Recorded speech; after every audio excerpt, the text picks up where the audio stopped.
Deus é bom. Então vamos para a mensagem de hoje. O tema da mensagem de hoje é o Deus que garante os sonhos. Amém? Nós continuaremos falando sobre sonhos. Domingo falamos sobre isso, hoje falaremos mais uma vez. E eu quero trazer aqui uma revelação, um personagem bíblico especificamente que viveu ali um medo de perder totalmente seu plano, seu sonho, seu futuro, e Deus o restaurou de forma poderosa. Amém? Para a gente começar, eu quero ler dois textos. Abre a sua Bíblia comigo em Jeremias capítulo 29, versículo 11, se você puder. A gente vai ler dois aqui, ó. Jeremias 29, 11 e Romanos 12, 2. Vamos começar por Jeremias 29. Esse texto aqui talvez você já esteja cansado de ouvi-lo, porque falamos muito sobre ele na temporada passada. O texto diz assim, você precisa guardar isso no teu coração. Porque eu sei os planos que tenho para vocês, diz o Senhor. São planos de bem e não de mal, para lhes dar o futuro pelo qual anseiam. Também, Romanos 12, versículo 2, vamos lá, dou um tempinho de você organizar aí. Vai guardando no teu coração essa palavra. Romanos 12, versículo 2, vai chegar. Diz assim: não imitem o comportamento e os costumes desse mundo, mas deixem que Deus os transforme por meio de uma mudança em seu modo de pensar, a fim de que experimentem a boa, agradável e perfeita vontade de Deus para vocês. Duas realidades, duas verdades poderosas. Deus tem planos de bem e não de mal, planos de nos prosperar e não de nos causar destruição. Amém? Vai receber no teu coração. Uma outra verdade absoluta na presença do Senhor, na palavra do Senhor é: voltem o teu coração para o Senhor, voltem a tua mente para o Senhor, porque a vontade dele é a única vontade que ela é boa, perfeita e agradável. Muitas vezes nós encontramos algumas coisas que são agradáveis, muitas vezes nós encontramos coisas que são boas, mas somente em Cristo nós temos aquilo que é bom, perfeito e agradável em todas as formas. A vontade do Senhor Jesus é soberana, a vontade do Senhor Jesus é algo que nós devemos almejar todos os dias. Principalmente o estar debaixo do favor de Deus é estar debaixo de obediência, de reverência e de submissão da palavra do Senhor. Amém? Até aqui? Então feche os teus olhos, abaixa a sua cabeça, deixa eu fazer uma oração para a gente entrar na palavra. Senhor Jesus, nós estamos aqui na Tua presença, na Tua graça, nesta quarta-feira, e eu quero Te pedir, Pai, que o Teu reino seja estabelecido no meio de nós. Apesar da nossa correria, apesar das nossas preocupações ao longo dessa semana, nós cremos e sabemos que o Senhor continua sendo Deus, e nós estamos aqui nessa noite porque sabemos que seremos impactados pela Tua glória. Fala conosco, de espírito a espírito, abre os nossos olhos para que nós possamos ver, abre os nossos ouvidos para que possamos ouvi-lo. Nós precisamos da Tua glória. Manifesta a Tua glória em nós, em nome de Jesus. Amém. Amém. Você pode dar uma salva de palmas ao Senhor? Graças a Deus. Não são homens que conhecem os planos que Ele tem a favor de vocês. Muitas vezes, amados, nós nos subjugamos no plano de outras pessoas para as nossas vidas. Então muitas vezes nós crescemos ouvindo um plano dos nossos pais para nós, e aí nós executamos esse plano, fazemos uma faculdade ou algo que foi imposto pela nossa família, né, por algum parente, alguém que nos criou, ou muitas vezes abandonamos aquilo que eles queriam para nós para fazer a nossa própria vontade. Mas aí eu quero te dizer uma coisa: muitas vezes nós olhamos a vontade de alguém que nos criou como uma vontade tirana para exercer ali ou concluir algo que eles não conseguiram fazer nas nossas vidas. E aí nós falamos assim: eu vou abandonar isso porque me causou um peso e eu vou fazer o que eu quiser. Agora eu cresci, eu sou dono do meu nariz, eu vou fazer a faculdade que eu quero, eu vou trabalhar naquilo que eu quero, e nós trocamos um tirano pelo outro. Você consegue entender isso? Porque muitas vezes nós estamos colocando o eu na frente de todas as coisas, e a nossa família fica de lado, as nossas expectativas ficam de lado, nossos planos ficam de lado. Obrigado pela água, só para não deixar passar. Os planos de Deus ficam de lado para as nossas vidas. Amém, queridos? Amém. O que nós precisamos buscar? Os planos do Senhor nas nossas vidas. Amém. A graça do Senhor nos nossos corações. Ele tem um plano que é perfeito, Ele tem uma vontade que é boa, Ele tem algo que está acima daquilo que nós podemos executar. É Deus que tem a vontade perfeita. Há pessoas aqui que ainda acreditam em Deus, mas eu preciso te dizer que muitos desistiram dos seus próprios sonhos. Isso é uma realidade que muitas vezes nós vemos as pessoas, e vemos não porque elas nos contaram ou disseram assim, eu não sonho, eu não faço isso, eu não faço aquilo, mas porque nós vemos na forma com que as pessoas agem, na forma com que as pessoas buscam as coisas e na forma com que elas almejam alcançar certas coisas. E aí não é somente uma vontade imposta sobre os outros, mas pessoas não anseiam algo diferente. Já por outro lado, tem gente que a gente tem que dar uma segurada, porque sonha até um pouquinho demais. Amém? Se sonhar mais um pouco, tá morando lá no Japão, sei lá, na Malásia, já desapareceu, tá lá. Amém? Então alguns a gente tem que falar assim, calma aí, amado, compartilhe um pouco dessa sua ousadia com o resto da igreja. Amém? Em nome de Jesus. Brincadeirinha, tá? Infelizmente muitos, nos dias de hoje, não digo aqui na nossa igreja, mas em todas as igrejas, muitos continuam frequentando a igreja, continuam servindo, continuam adorando, mas deixaram de acreditar que ainda existe um futuro para eles. Eu sei que Deus é bom, eu sei que a glória de Deus ela é boa, eu sei que a presença de Deus é maravilhosa, mas talvez Deus não esteja olhando para mim. Essa é a realidade de muitos. Eu sei que Deus pode curar, mas eu duvido que Ele possa fazer na minha vida. Eu sei que Deus pode transformar, mas eu tenho sérias dúvidas se Ele quer me transformar. Quem já passou por uma situação como essa? Eu amo ouvir os testemunhos, eu amo ouvir a glória de Deus se manifestando, eu vejo pessoas sendo tocadas por Deus, mas eu tenho sérias dúvidas se Deus quer me tocar. Deus quer quebrar essa mentalidade na nossa mente, que é mentais, oh meu Deus, Ele quer quebrar essa cadeia mental nas nossas vidas. Amém? Deus quer se apresentar hoje como Deus que garante os nossos sonhos, como Deus que garante o futuro, o Deus que restaura aquilo que parecia perdido, aquilo que quase escapou pelas nossas mãos, e Deus traz de volta. Porque quando Deus estabelece um propósito sobre alguém, o inferno pode até ferir, o inferno pode até tentar bloquear, o inferno pode até tentar parar, causar confusão, mas o propósito de Deus permanece fiel, e ele vai acontecer na tua vida. O inimigo ele sempre tenta destruir os propósitos através de violência, através de acusação e através de divisão. Esse é o agir das trevas: violência, acusação, divisão. Nunca é através de atributos que vêm de Deus, até porque os atributos que vêm de Deus sempre constroem, edificam, eles unem, eles reconciliam. Então nós precisamos pesar as coisas em uma balança muitas vezes. É de Deus ou não é de Deus? A construção vem de acordo com a vontade do Senhor. A poda muitas vezes pode parecer agressiva, mas ela vem para que a árvore continue crescendo com mais força. Sempre Deus causa transformação, cura e reconciliação. Abra a tua Bíblia comigo em Lucas, capítulo 22, versículo 47. Deixa eu ir direto para o personagem central desta mensagem.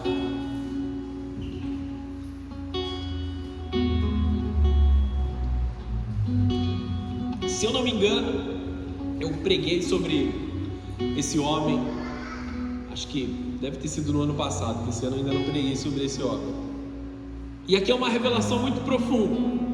E eu preciso que você preste bastante atenção nessa mensagem, para você não viajar. E também para você não sonhar agora durante o culto, tá bom? Você pode sonhar depois que você for para sua casa, tá bom? Não dorme não. Deus é bom. Versículo 47. É isso? 47. O texto diz assim: Enquanto Jesus ainda falava, chegou uma multidão conduzida por Judas. Você sabe o que está acontecendo aqui? Um dos 12, ele se aproximou de Jesus e o cumprimentou com um beijo. Jesus, porém, lhe disse: Judas, com um beijo você trai o Filho do Homem? Na minha opinião, e diante da palavra de Deus não é muito importante, esse aqui é o texto mais triste da palavra de Deus. Jesus olha para ele e fala assim: é com um beijo que você está traindo o Filho do Homem? Porque o beijo, ele simbolizava a unidade, ele simbolizava o companheirismo ali. Quando um homem beijava um outro homem no rosto, simbolizava: eu te honro, eu te respeito, você faz parte da minha família. Amém? E isso aqui ainda não era um costume judaico, isso aqui era um costume principal dos discípulos, dos cristãos, daquilo que eles estavam gerando ali, era como que o cumprimento secreto deles. E ele usou essa marca de amor deles para causar uma dor em Jesus. Olha como a intimidação já atacou Jesus ali logo de cara. Olha como as trevas já tentaram roubar o propósito, arrancar o domínio próprio de Jesus logo de cara ali. Olha como ele foi atacado intimamente nas suas emoções. Judas, cheio ali do espírito de ofensa, do espírito das trevas, ele vai e tenta roubar Jesus logo de cara ali. Estão entendendo isso? Mas não é sobre Judas que a gente vai falar, graças a Deus, nesse momento. Quando aqueles que estavam com Jesus viram o que ia acontecer, eles disseram: Senhor, nós devemos lutar, trouxemos espadas. Esse é o tipo de gente que eu gosto. Trouxe uma espada, vamos para cima. E um deles feriu o servo do sumo sacerdote, cortando-lhe a orelha direita. Mas Jesus disse: basta. E tocando a orelha do homem, curou. Até aí. Hoje nós vamos falar de um homem que não está, o nome dele não está citado aqui, ele é citado em outro versículo. Nós vamos falar de Malco. Malco é esse servo, esse soldado que servia ao sumo sacerdote. E ele foi ferido na sua orelha. E Jesus, ele cura quase que ali no mesmo momento. Pedro, inflamado pela ira também, Pedro já estava errado, amém? Sempre o primeiro a tomar uma atitude, amém? Quando ele estava cheio do Espírito Santo, ele tomava atitudes muito corretas logo de cara, mas nesse momento, ele não estava tão bem assim. Ele puxa a espada, corta a orelha direita do sumo sacerdote.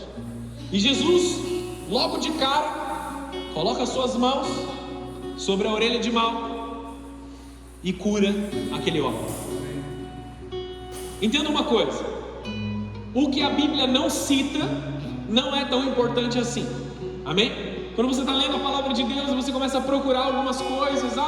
Por que isso? Por que aquilo? Por que aconteceu dessa forma? São coisas que a Bíblia não cita, quer dizer que são coisas que não são tão importantes assim, tá bom? Só que aqui a Bíblia cita coisas muito específicas. A orelha e a orelha direita. Não foi só um episódio isolado, teve um motivo pelo qual isso estava acontecendo. Teve um motivo pelo qual Jesus, ele se preocupou de forma tão espontânea, muito além daquilo que é óbvio nesse texto aqui, que é o cuidado, que é Jesus sendo ali a oferta como sacrifício, não causando mal, não querendo algo contra aquelas pessoas, mas a todo tempo cumprindo o seu propósito: perdoar, curar e restaurar. Amém? Isso é óbvio para nós aqui. Esse homem, ele está fazendo mal, mas ele não sabe que ele está fazendo mal. Deixa eu curá-lo. Ele não merece ter a sua orelha cortada, por mais que ele esteja fazendo algo contra. Eu decidi perdoá-lo. Amém? Isso aqui a gente tem que saber logo de cara. Mas existe algo por trás aqui dessa história. Eu já vou te contar. Pedro corta a orelha direita, Jesus cura imediatamente. Mas eu quero que você pense uma questão aqui. Apocalipse 2, versículo 10 diz que Satanás é o acusador dos irmãos. Falei isso várias vezes, vou continuar falando. Ele é o acusador dos irmãos, ele é aquele que levanta uma acusação contra os irmãos. O objetivo dele é dividir, é ferir, é expor, é destruir, é condenar. É aquele que quer arrebentar com qualquer situação, ele expõe a situação. Talvez foi algo que aconteceu há mais de 10 anos atrás, há mais de 20 anos atrás, e Satanás vai, pega aquelas coisas e joga, fala para todo mundo: olha, você não sabe o que o Vinícius fez há 10 anos atrás. Nem é mais a mesma pessoa, é outro homem, amém? Meu não. Ajuda o irmão aqui, gente. Você não sabe, esse pastor aí que está pastoreando a sua igreja, você não sabe quem ele era antes. Eu era muito mal, cara. Eu tenho boas histórias para contar, ruins histórias para contar. Só que aquela pessoa já morreu, amém? O Henrique que vocês veem aqui é uma outra pessoa que nunca praticou essas coisas, porque Jesus me transformou. Não é porque eu sou bom, é por causa da misericórdia dele, amém? Se a mão do Senhor sai de mim, se a graça do Senhor é retirada de mim por um segundo sequer, eu já era, arrebentou com a minha vida, amém? O reino de Deus trabalha de forma diferente.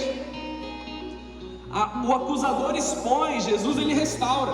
O acusador condena, Jesus redime. O acusador fere, Jesus cura. Há pessoas que tiveram seus sonhos feridos por palavras, feridos por acusações, feridos por rejeição, por divisão. Só que Jesus continua restaurando tudo aquilo que o inferno tentou arrancar das suas mãos. Ele quer continuar restaurando os seus sonhos. Ele quer continuar te dizendo: você tem permissão para sonhar. Você não tem que ter medo de sonhar de novo.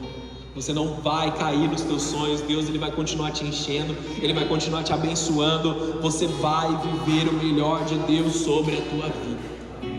Eu vou ler aqui, você não precisa abrir, se puder acompanhar no telão. Lucas 6, versículo 31. Isso aqui é a regra de ouro, amém, amados? Lucas 6, 31.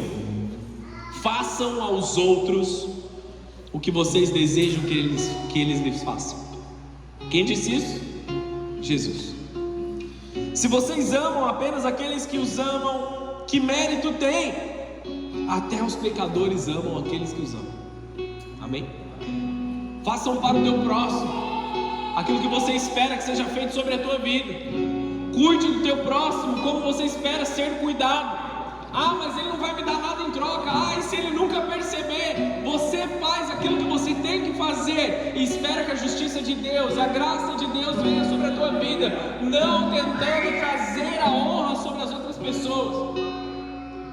Você nunca será honrado se você disser para as pessoas como elas devem te honrar. Amém? A honra ela é dada, ela não é requerida. Estão entendendo ou não estão entendendo? Malco, ele estava do lado errado da história. Ele não estava do lado do time dos discípulos. Ele estava do lado daqueles que iam prender Jesus. Ele estava na hora errada, no lugar errado, fazendo algo errado, cúmplice de um crime espiritual. Ele estava totalmente errado naquele momento. Como eu e você já estivemos errados totalmente, várias vezes nas nossas vidas. Concorda ou não concorda? Muitas vezes nós estivemos do lado errado, muitas vezes nós estivemos no lugar que estava indo prender Cristo, nós estávamos com um bando ali de bandidos que estavam indo contra o nosso Salvador, e nós fomos feridos, mas aquele que nós ferimos com os nossos pecados, Ele põe as suas mãos sobre a parte do nosso corpo que foi ferida, sobre a nossa orelha direita, e Ele cura as nossas feridas e restaura o nosso futuro. Jesus não te vê como inimigo, Ele te vê como objeto do amor dele, Ele te vê como objeto da redenção. Jesus vê um homem ali em Malco. Ele não vê um inimigo, ele não vê um bandido. Ele vê um homem criado por Deus, um homem com um futuro, um homem com um propósito que Ele havia estabelecido anteriormente. Um homem que ainda não compreendia quem Cristo era. Um homem que seria objeto do perdão dele. E isso é extraordinário, amados. Porque muitas vezes, uma vez que nós estamos cheios da graça de Deus, nós estamos cheios do favor de Deus, agora nós olhamos para as outras pessoas e nós falamos assim: olha esse pecador aí todo arrebentado, tem que sofrer mesmo, olha o que ele está fazendo. Aqui foi fraco ainda daquilo que muitos de nós pensamos. Nós achamos que somos melhores do que os outros porque a graça nos alcançou. Nós temos que olhar para a realidade como Paulo dizia: eu sou o pior dos pecadores. Quanto mais ele conhecia Cristo, mais ele odiava ele mesmo. Então aqui, nós temos que desprezar a nós mesmos, diminuir a nossa própria vontade, o nosso próprio querer, para que Jesus seja glorificado nas nossas vidas. Essa é a realidade. Nós normalmente julgamos as pessoas pelo pior momento na vida delas, e não conseguimos ver o nosso próximo, o nosso irmão, como alguém que é objeto do amor de Deus e da restauração de Deus, assim como nós também somos. Jesus enxerga potencial em cada uma das pessoas. Talvez você não enxergue potencial no teu irmão, talvez você não enxergue potencial em você mesmo, mas Ele já preparou algo poderoso para o teu futuro. Ele já preparou algo para você. Hoje pela manhã eu acordei muito cedo, mais cedo do que eu costumo acordar, perdi o sono ali. Eu falei: quer saber, já vou trocar de roupa e já vou para o trabalho. Aí eu fico no estacionamento lá orando, já fui planejando, entendeu? Ia sentar no carro e aproveitar e ficar orando lá enquanto não era hora do pessoal chegar. E aí eu coloquei uma música da Laura Sogueres que fala assim: suba aqui, veja a vista daqui. E aí, amados irmãos, me perdi no carro ali na oração. E eu falei assim: Deus, me ajuda a subir e enxergar como o Senhor enxerga. Me ajuda a enxergar das alturas e não enxergar daqui onde eu estou. Me ajuda a enxergar do lugar do teu plano, do lugar do teu sonho, e não do lugar da minha frustração. Estão aqui? Muitas vezes nós olhamos para o lado, nós olhamos para as pessoas, uma do lado das outras, por melhores que elas sejam. Muitas vezes isso não basta, só gera comparação. Muitas vezes nós olhamos para trás, para o nosso passado, e isso nos gera ali uma ansiedade, porque nós já vivemos algumas coisas que nós não gostaríamos de ter vivido. Nós tentamos olhar para frente, para o nosso futuro, mas o futuro é muitas vezes incerto para nós que somos falhos. Para onde nós devemos olhar? Nós devemos olhar para o alto, aonde o Senhor está. É de lá que vem a ordem final, é de lá que vem o plano final, é de lá que vem a graça do Senhor sobre as nossas vidas. Então, quando nós mantivermos os nossos olhos elevados para a presença do Senhor Jesus, é que nós encontramos o socorro. Tire os olhos um pouco das coisas ao teu redor para você enxergar os sonhos de Deus para você. Jesus nos chama para subir e enxergar as coisas do lugar alto. Tem que falar de Malco, né? Senão eu vou me perder. Nem ia falar isso. Há pessoas que foram definidas pelos seus erros na sua infância, mas Deus não te define pelo teu erro. Ele te define pelo propósito que Ele colocou dentro de você. Quero te dizer o que significa essa orelha cortada. A orelha de Malco era mais do que uma orelha. Era mais do que só uma coisa ali, só um membro do corpo. Isso é uma grande revelação do texto. João, no Evangelho de João, ele identifica o nome desse homem. Lucas, ele registra a cura, né? Mas dos 4 evangelhos se conta essa história. Pouquíssimas são as histórias que aparecem nos 4 evangelhos. Algumas aparecem em 2, algumas aparecem em 1, algumas aparecem em 3, mas pouquíssimas são as histórias que aparecem nos 4 evangelhos, que os 4 evangelhos concordam e que eles se complementam ali. E isso mostra o quão esse episódio foi importante na história, o quão essa cura foi significativa na história. Porque aquilo não era apenas um milagre, era uma declaração profética de Jesus para a restauração daquele homem e para o futuro daquele homem. Você não entendeu, mas eu vou te explicar ainda. Abre a tua Bíblia comigo em Levítico capítulo 8, versículo 24. Pastor, o que tem a ver? Tudo, calma que você vai entender.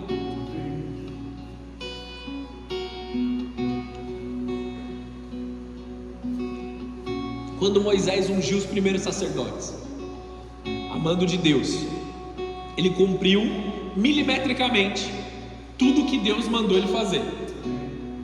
E para ungir os primeiros sacerdotes, ele fez um passo a passo.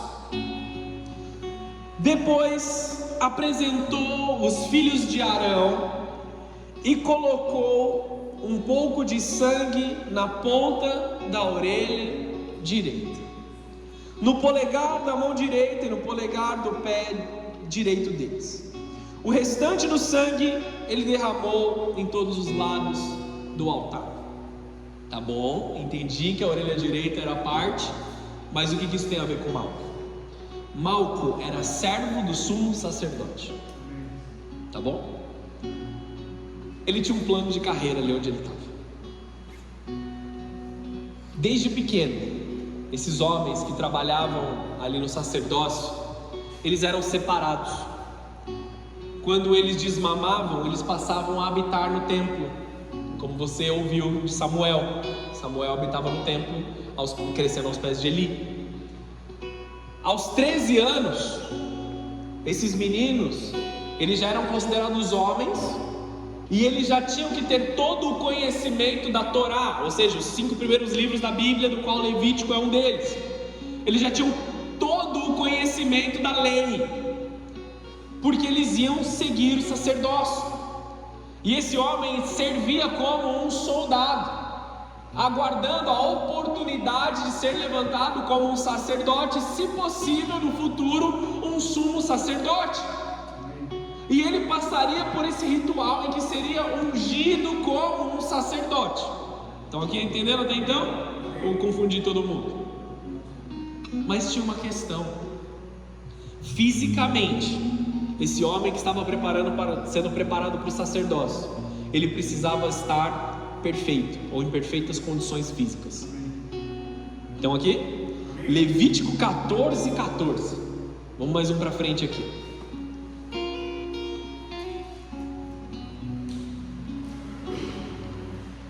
Depois disso, o sacerdote pegará um pouco de sangue da oferta pela culpa e o colocará na ponta da orelha direita, no polegar da mão direita e no polegar do pé direito da pessoa que está sendo purificada. Havia um ritual aqui contínuo, amados, de purificação. E por que o sacerdote ele precisava estar fisicamente completo? Não que ele fosse enxotado da sociedade, mas ele precisava ter os 2 braços, as 2 pernas, os 5 dedos nas mãos, os 5 dedos nos pés, a orelha, o nariz, tudo tinha que estar bem. Não poderia ter um problema de vista, não poderia ter um problema de fala. Ele precisava estar ali completo como Deus planejou, mostrando a perfeição da obra do Senhor, para que ele purificasse. A orelha direita era usada na consagração, e sem a orelha direita, Malco jamais poderia participar plenamente dos rituais. Todo o plano de carreira de Malco tinha ido para o beleléu nesse exato momento. Tudo que ele trabalhou, tudo que ele planejou a vida inteira, o sonho dele, havia sido cortado dele. Vocês estão entendendo onde eu quero chegar com essa palavra? Não quero te confundir, eu não estou criando algo além do normal aqui, mas a própria palavra do Senhor exalta essa parte. Esse homem, ele tinha um plano, ele tinha um sonho, e Deus de fato o interrompeu ali naquele momento. Ele se torna um sumo sacerdote, mas segundo a ordem de Jesus, não segundo a ordem que ele estava buscando. Mas eu quero que você se coloque no lugar desse homem. E talvez você já esteve nesse lugar, onde você tinha um sonho, você tinha um plano, ele era maravilhoso, você estava quase alcançando. Tudo que você fez na sua vida até aquele momento foi para alcançar esse sonho. E alguém do nada veio e cortou de você. As trevas vieram contra você, te deram um diagnóstico. Você fez um exame que você não queria e você ouviu algo que tentou definir o seu futuro. Veio uma situação na empresa, veio uma situação no seu negócio que rompeu com todo o plano, e você olhou para dentro de você e disse: eu já não tenho mais nada para mim, eu já não tenho mais vida para mim, eu já não tenho mais futuro, tudo se acabou. E aí Jesus vem para te restaurar na mesma hora. Para onde você corre quando parece que tudo está desabando? Imagina o desespero daquele cara, anos de preparação, anos de estudo, anos de expectativa, anos de sonho. Em segundos tudo parecia acabar. E Pedro, ele não corta apenas uma orelha, ele corta o futuro daquele homem. Na mente de Malco, Pedro cortou o seu futuro. Você consegue entender agora a reação de Jesus? Por que não foi só uma cura? Por que os 4 evangelhos representam isso? Na hora ele foi colocar a mão e curou. Pedro tinha cortado a carreira, o propósito, o sonho dele, mas Jesus veio curar. Tudo aquilo que as trevas cortaram da tua vida, Jesus quer restaurar nessa guerra. Tudo aquilo que era propósito, tudo aquilo que era plano, tudo aquilo que era sonho, tudo aquilo que você viu se desfazendo diante das tuas mãos, escorrendo como água pelos seus dedos, Deus vem nessa noite para te dizer: eu ainda me importo com o seu plano, eu ainda me importo com o seu propósito, com o seu sonho, e eu quero restaurar, porque a obra que eu comecei, ela vai ser concluída. Lembre-se de Jeremias 29:11, eu é que sei os planos que tenho em seu favor. Talvez não dê para ser do jeito que era antes. Jesus vai entrar e ele vai arrumar algumas coisas, ele vai restaurar algumas coisas, ele vai endireitar aquilo que estava torto, mas ele vai restaurar o sonho. Muitas vezes nós somos bloqueados para que sejamos tratados por Deus. Jesus nos para e diz: calma aí, você está indo numa velocidade fora do que você vai acompanhar, deixa eu te parar, te instruir para que você continue. Muitas vezes Jesus diz: você está desviando do caminho, deixa eu te puxar de volta, porque Ele tem a intenção que a gente cumpra o plano e o propósito. Deus possui uma expectativa futura em você. Como você trata os seus sonhos, como você trata os seus planos. João, mais avançado em idade, na sua carta de João, ele escreve assim: cuide para não perder aquilo que vocês construíram, para que vocês recebam o pleno galardão. Se existe um galardão completo, existe um galardão pela metade, e existe nenhum galardão. Enquanto você está trabalhando, enquanto você está se preparando, enquanto você está crescendo na presença de Deus, valorize aquilo que você está fazendo. Valorize cada dia no plantio, valorize cada dia regando, valorize cada dia colocando um tijolo um por um, porque Deus ainda vai terminar essa construção, e vai ser muito melhor do que você planejou ou sonhou. Deus vai colocar algumas pessoas na tua vida para te dar um empurrãozinho também, porque Deus não planeja a sua destruição, Ele confia em você. Deus confia em você mais do que você mesmo confia. Malco nem sabia que Jesus estava protegendo o seu futuro, mas Jesus conhecia todas as coisas. Talvez você não perceba, talvez Deus esteja te preservando nesse exato momento. Nós nos apavoramos, nós não entendemos, mas Jesus está nos preservando. Deus está te protegendo de algo maior, para que nós possamos experimentar a boa, perfeita e agradável vontade de Deus. Deus não quer apenas te salvar. Posso contar uma realidade aqui, amados? Existem muitos cristãos que foram salvos, que estão indo em direção ao céu. Estão, assim, Jesus volta hoje, eles vão para o céu, mas eles estão vivendo o inferno na terra. Eles creem em Cristo, eles amam a Cristo, mas todas as suas decisões os levam a destruir as suas próprias vidas. Não estou falando de pecado, estou falando de tomar decisão errada, andar no lugar que não deveriam andar. Então eles ficam no ciclo de destruição, no ciclo de pecado. Apesar da sua alma e do seu nome estar escrito no livro da vida, eles estão se destruindo. Talvez não estejam pecando, talvez não estejam ali praticando as antigas obras, mas estão vivendo pior do que esse mundo pode trazer. E este não é o plano de Deus para nós. Ele quer abrir as comportas dos céus e derramar bênçãos sobre as nossas vidas. Por isso que Ele nos diz: consagre os seus dízimos, as suas ofertas a mim, eu vou derramar bênçãos sobre medidas. Ele fala várias vezes isso: eu vou te abençoar, eu vou trazer a graça sobre a tua casa, sobre a tua família. Por isso que Ele continua dizendo: continue sonhando, continue planejando, pega o dom que você recebeu e coloque em prática. Lembre-se da imposição de mãos, lembre-se do dom que está em ti, Timóteo, e coloque em prática. Falei um monte de versículo tudo junto aqui, amém, amados? Muitos são os planos de Deus sobre as nossas vidas. Nós precisamos abrir a palavra de Deus e entender que isso aqui são 66 cartas de amor que o nosso Pai escreveu para nós. Algumas mais duras, algumas mais amorosas, mas todas elas para nos ensinar a viver o melhor de Deus nas nossas vidas. Chegando ao fim dessa mensagem com esse texto. Muito obrigado, sinto lisonjeado. Mas toda honra e glória seja para Jesus.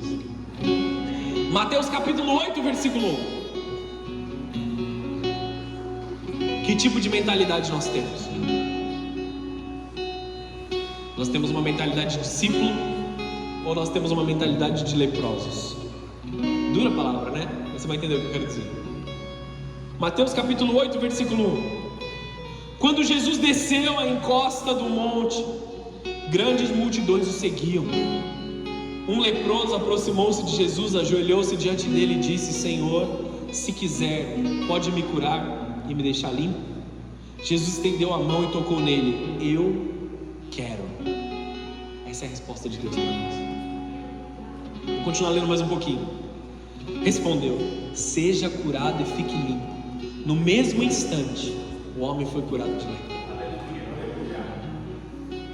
Lembra que eu falei que muitos de nós estamos na igreja, conhecemos a Deus, já vimos a glória de Deus, mas acreditamos que talvez Deus não queira agir nas nossas vidas.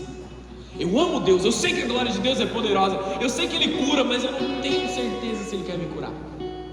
Eu não tenho certeza se Ele quer restaurar o meu casamento, restaurar a minha casa. Eu não tenho certeza se Ele ainda tem um futuro bom para mim nas minhas finanças. Essa aqui é a chave do leproso, amado.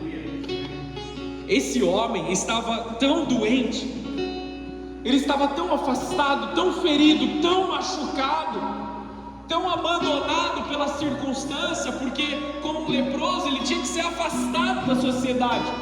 Ele já não estava mais trabalhando, ele já não vivia, não comia com a sua família, ele já tinha que morar fora dos muros da cidade, sozinho. E quando viam ele de longe gritavam: impuro, impuro, se afastem dele.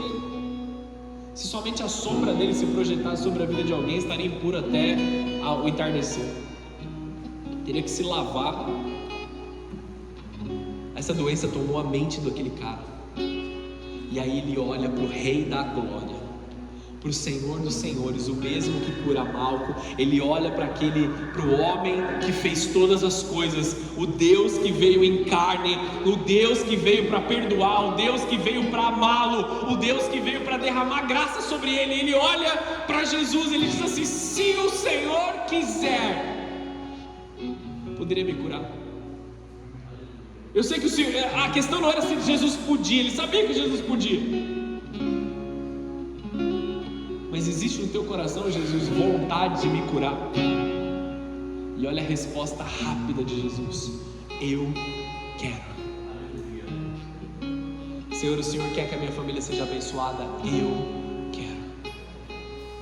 O Senhor quer que a obra das minhas mãos sejam prósperas? Eu quero. O Senhor quer que eu tenha um bom relacionamento com os meus filhos, um bom relacionamento dentro de casa, um bom relacionamento com a minha família. O Senhor quer que isso seja frutífero, que isso prospere.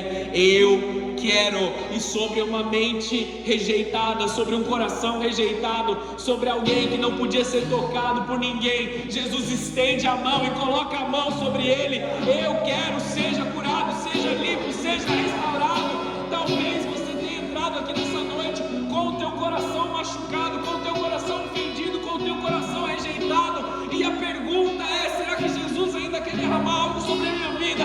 Ele diz: eu quero derramar novos sonhos sobre você, eu quero derramar uma nova graça sobre você, eu quero restaurar o teu futuro. Jesus está tocando o teu coração nesse momento. Jesus está te tocando. E eu preciso te dizer uma coisa. Pensa se você vai até o médico, amém? Não tem nada de errado de ir até o médico, amém? Jesus cura, mas Ele também deu conhecimento para os médicos, tá bom? Você vai até o médico. Tô com uma dor de ombro aqui. Aí o médico fala assim: senta nessa maca aqui, tira sua camiseta aí que eu vou te examinar. Ah não, peraí, vou tirar nada não confio nas suas intenções. Não, mas como é que eu vou te examinar se você não tirar a camiseta? Não confio, não quero, não vou mostrar meu ombro, não vou mostrar. Aquilo que você não quer revelar, Jesus não pode curar. Aquilo que você não se expõe até Deus, Deus não pode trazer cura sobre a tua vida. A área da tua vida que está escondida de Deus, ou se você acha que está escondida de Deus, porque Deus sabe de todas as coisas, ela não pode ser tocada pela presença do Senhor. Vou falar de novo: aquilo que você não quer revelar, Jesus não pode curar. Ele é o médico dos médicos. Ele é aquele que restaura, Ele é aquele que cura, Ele é aquele que transforma, Ele é aquele que está te dando novos sonhos nessa noite. O Deus que preserva os teus sonhos, o Deus que preservou o sonho de Malco, mesmo do lado errado da história, é o Deus que preserva o sonho dos seus filhos, é o Deus que ainda tem planos de bem e não de mal, é o Deus que ainda tem uma vontade que é boa, perfeita e agradável.